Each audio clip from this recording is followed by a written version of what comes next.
Hello everyone, आज है 1 मई और आज इस वीडियो में हम बात करेंगे भारत हैवी इलेक्ट्रिकल्स लिमिटेड के बारे में, जिसको हम भेल के नाम से भी जानते हैं। सरकारी कंपनी है, कई सारे प्रोजेक्ट हैंडल करती है, गवर्नमेंट के कई सारे प्रोजेक्ट इन्हीं को मिलते हैं।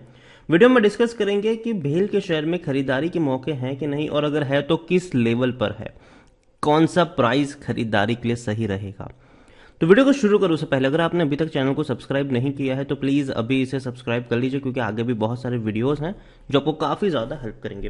तो 52 रुपीज़ का शेयर है भारत हैवी इलेक्ट्रिकल्स लिमिटेड का, और पिछले एक महीने में अगर हम देखें तो 2.5% की गिरावट भी है। 56 रुपीज़ से लगातार टूटा था, 50 रुपये के आसपास पहुंचा, फिर तेज़ी दिखाई, फिर वापस अब ये टूट रहा है। एक साल में अगर देखा जाए तो 2% की गिरावट है। तेज़ी आई थी, ठीक है, वापस से टूट गया, और देखिए 50 रुपए पर पहुंचने के बाद बाउंस बैक दिखाया था इसने, 76 तक गया, दोबारा ऐसी गिरावट आई कि 45 रुपए तक टूट गया था ये, दोबारा बाउंस बैक दिखाया, अभी फिर से टूट रहा है। थोड़ा बहुत और करेक्शन आ सकता है, 50 रुपए के नीचे खरीदारी के मौके मिल सकते हैं। भेल को लेकर अगर हम देखें तो देखो लॉन्ग टर्म में इसने पैसा बनाकर नहीं दिया है, ठीक है। अगर आप देखने की कोशिश करो तो 2001 में ये शेयर 9 रुपए के आसपास ट्रेड कर रहा था। उसके बाद जो रफ्तार पकड़ी 2007 आते आते ये 9 रुपए का शेयर 350 रुपए तक चला गया, लेकिन टूट के दोबारा बिखरा 2008 में। और 2008 का दौर हम सबको मालूम था कि भैया रिसेशन वाला टाइम था, और ऐसे में ये भी टूटा था, भयंकर टूटा था, 150 रुपए तक आया, फिर वापस तेजी दिखाई इसने भी, लेकिन उसके बाद इसमें कोई जान लौटती हुई नजर नहीं आई हमें। भेल को लेकर देखा जाए तो मिड कैप शेयर है ये, 18,900 करोड़ के आसपास का इसका मार्केट कैप है। वॉल्यूम अच्छे हैं, 2 करोड़ के आसपास के वॉल्यूम है, बड़ी क्वांटिटी में इसके शेयर ट्रेड भी हो रहे हैं। यहां पर अगर हम देखें तो अच्छी खासी होल्डिंग प्रमोटर के पास है, उसके बारे में भी हम चर्चा करेंगे। एफएस की होल्डिंग गलत है यहाँ पर, एफएस के पास ऐसा नहीं कि एफएस ने सारी की सारी होल्डिंग बेच दी है। यहां पर आप देखो तो एलआईसी के पास 10.07% की होल्डिंग है, और प्रमोटर का एक भी शेयर गिरवी नहीं है। प्रमोटर कौन है, जाहिर सी बात है सरकारी कंपनी होगी तो प्रेसिडेंट ऑफ इंडिया प्रमोटर के तौर पर आपको देखने को मिलेंगे। कंपनी को कई सारे प्रोजेक्ट मिल रहे हैं, जैसे कि भेल और जी पावर की बात करें तो उन्होंने साइन किया है भैया इलेक्ट्रिक प्रोपल्शन सिस्टम बनाने के लिए फॉर इंडियन नेवी, और कई सारे प्रोजेक्ट इससे पहले भी इनको एयरफोर्स से भी इनको प्रोजेक्ट मिले हैं, आर्मी से भी प्रोजेक्ट मिले हैं, पावर जनरेटर से भी इनको प्रोजेक्ट मिले हैं, कई सारे प्रोजेक्ट डिफेंस से भी इनको कई सारे अच्छे खासे प्रोजेक्ट मिल रहे हैं। तो देखो भेल जो है वो कई सारे प्रोजेक्ट पर काम कर रहा है, कई सारे बड़े बड़े प्रोजेक्ट हैंडल भी कर रहा है ये। लेकिन प्रॉब्लम कहां पर आती है, प्रॉब्लम यहां आती है कि भेल एक सरकारी कंपनी है, और सरकारी कंपनी का मकसद कभी भी पैसा कमाना नहीं होता है। सरकारी कंपनी का मकसद होता है कि भैया सस्ते दामों में चीज़ों को मुहैया करवाना, काम करना, और यही वजह है कि पिछले कुछ क्वार्टर्स में भेल लगातार लॉस में था, लेकिन दिसंबर क्वार्टर में बड़े लंबे अरसे बाद, तकरीबन 9 क्वार्टर के बाद इसने पहली बार प्रॉफिट दिखाया 27 करोड़ का, जो पॉजिटिव चीज़ थी इनके लिए। और एक्सपेक्ट करते हैं कि अगर मार्च में अगर इसने दोबारा प्रॉफिट दिखा दिया तो चीज़ें इनके लिए टर्न अराउंड हो सकती है, लेकिन प्रॉफिट दिखाना पड़ेगा इनको। तो बहुत कुछ डिपेंड करता है भेल के मार्च क्वार्टर के ऊपर। अगर हम बात करें कि भैया इनके नतीजे कब आने वाले हैं, तो अभी तक कोई डेट उसके सामने नहीं आई है, लेकिन उम्मीद करते हैं कि बहुत जल्दी डेट इनके सामने आ जाए और रिजल्ट्स अच्छे आए। और अगेन रिजल्ट के ऊपर बहुत कुछ डिपेंड करेगा। अगर लॉस दिखाया तो टूटेगा ये, अगर प्रॉफिट दिखाया तो एक्सपेक्ट कर सकते हैं इसको कि हाँ अब इसकी एक अच्छी शुरुआत हो सकती है, लेकिन नतीजे के ऊपर बहुत कुछ डिपेंड करेगा। 100% एनालिस्ट कहते हैं, according to Moneycontrol user कहते हैं कि खरीदारी करो, यहां पर बेचने की बात कोई नहीं कर रहा है। यहां पर आप देखो रेवेन्यू उनके टूट रहे हैं। 2021 में ये रेवेन्यू 17,000 करोड़ था, और 2022 में ये रेवेन्यू आपको 20,000 करोड़ से ज्यादा का देखने को मिल सकता है, जो कि अच्छे संकेत है कि रेवेन्यू में इंक्रीज आया है।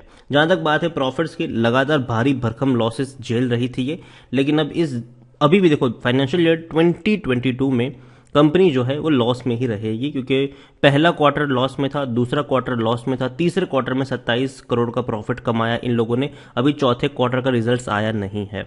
तो थोड़ा बहुत लॉस आपको देखने को मिलेगा, लेकिन एक्सपेक्ट कर सकते हैं कि उसके बाद अगर कंपनी लगातार अगर अच्छा परफॉर्मेंस दिखाती है तो शायद सिचुएशन इनके लिए चेंज हो सकती है, टर्न अराउंड हो सकती है। खरीदारी करने का सही मौका है, क्योंकि शेयर ओवरबोर्ड जोन में नहीं है, ये कहना है टिकर टैप का, मेरा नहीं। यहां पर आप देखो होल्डिंग्स की अगर बात करें, जो लेटेस्ट होल्डिंग डेटा निकल कर आया है उसके अकॉर्डिंग 63.17% की होल्डिंग किनके पास है, प्रमोटर के पास है, सरकार के पास है। म्यूचुअल फंड ने बिकवाली करी है, 1.89% की जो होल्डिंग थी अब इनके पास हो चुकी है 1.57%। डोमेस्टिक इंस्टीट्यूशन की बात करें तो उन्होंने भी बिकवाली करी है, 11.91% की होल्डिंग हो चुकी है 11.09%। एफआईएल्स ने हल्की सी खरीदारी करी है, 3.86% की होल्डिंग हो चुकी है 4% के आसपास। रिटेल और अदर पार्टीज ने खरीदारी करी हल्की सी, 19.17% की होल्डिंग 20% पर लेकर आ चुके हैं ये लोग। तो ओवरऑल प्रमोटर जहां थे वहीं हैं, म्यूचुअल फंड और डोमेस्टिक इंस्टीट्यूशन ने यहां पर बिकवाली करी है, एफआईएल्स और रिटेल और अदर पार्टीज ने यहां पर खरीदारी करी हुई है। देखो भेल, मैं अभी के लिए इसको लॉन्ग टर्म का खिलाड़ी नहीं मानता हूं। मुझे लगता है कि लॉन्ग टर्म के लिए इसको कंटिन्यूअसली अच्छा परफॉर्मेंस दिखाना पड़ेगा, हर क्वार्टर में प्रॉफिट करना पड़ेगा। अगर बीच में एक क्वार्टर भी खराब आ गया तो भैया गिरावट नक्की है यहाँ पर। तो यहाँ पर मैं भेल को लेकर एक ही चीज़ कहूँगा कि खरीदारी के जहाँ तक मौके नज़र आते हैं वो 50 रुपए के नीचे है, क्योंकि जब भी वहाँ पर गया है बाउंस बैक आया है। पिछले कुछ साल की बात करें, जब भी 50 का लेवल छुआ है बाउंस बैक आया है, तो 50 के लेवल पे नज़र रखनी चाहिए। अभी मैं खरीदारी करी है तो बने रहिए, यहाँ पर बेचने की ज़रूरत नहीं है। लेकिन जहाँ तक फ्रेश बाइंग की बात है, जल्दबाजी मत करिएगा। मार्केट थोड़ा सा पैनिक मूड में ज़रूर है, मार्केट थोड़ा सा प्रेशर में ज़रूर है, क्योंकि देखा जाए तो अभी भी सिचुएशन उतनी अच्छी नहीं है। अभी भी जो रिपोर्ट्स निकल कर सामने आ रही है वो ये कहती है कि कोविड से बाहर निकलने में इंडिया को कई साल लग जाएंगे। इवन कई सारी जो कंट्रीज है उनके लिए भी सेम ही चीज़ रहेगी, कई साल लग जाएंगे। हो क्या रहा है कि भैया अमीर और अमीर बन रहे हैं, गरीब की और जेब कट रही है। यहाँ पर आने वाले समय में जो श्रीलंका में हुआ है उसको ध्यान में रखते हुए सरकार जो है वो टैक्सेशन लगाएगी। तो आने वाले समय में टैक्सेशन भी ज़्यादा आपको लगता हुआ नजर आएगा कई सारी प्रोडक्ट पर, और आने वाले दौर में मैं कह सकता हूँ कि जो महंगाई है वो बढ़ती हुई नजर आ सकती है।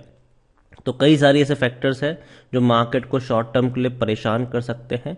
तो चीज़ें जो भी होगी टेम्पररी होगी, मार्केट टूटेगा टेम्पररी टूटेगा, लेकिन जो ग्रोथ होगी वो परमानेंट होगी।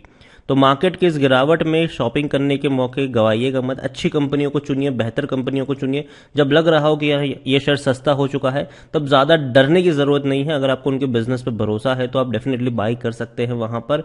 और अगेन कहूँगा कि स्क्रैप कंपनियों को चुनने की जगह अच्छी कंपनियों को चुनिएगा। स्क्रैप कंपनी में हल्का फुल्का निवेश कर सकते हो अगर आपको रिस्क लेना है तो, लेकिन भारी भरकम निवेश कभी भी मत करना। भेल 50 रुपए के नीचे मिलता है, मौके बन सकते हैं, लेकिन अगेन मैं कह दूं बहुत कुछ डिपेंड करेगा इनके मार्च क्वार्टर के रिजल्ट्स के ऊपर। तो रिजल्ट्स अहम चीज होने वाली है। हालांकि कब आएंगे रिजल्ट्स वो अभी तक डेट सामने नहीं आई है।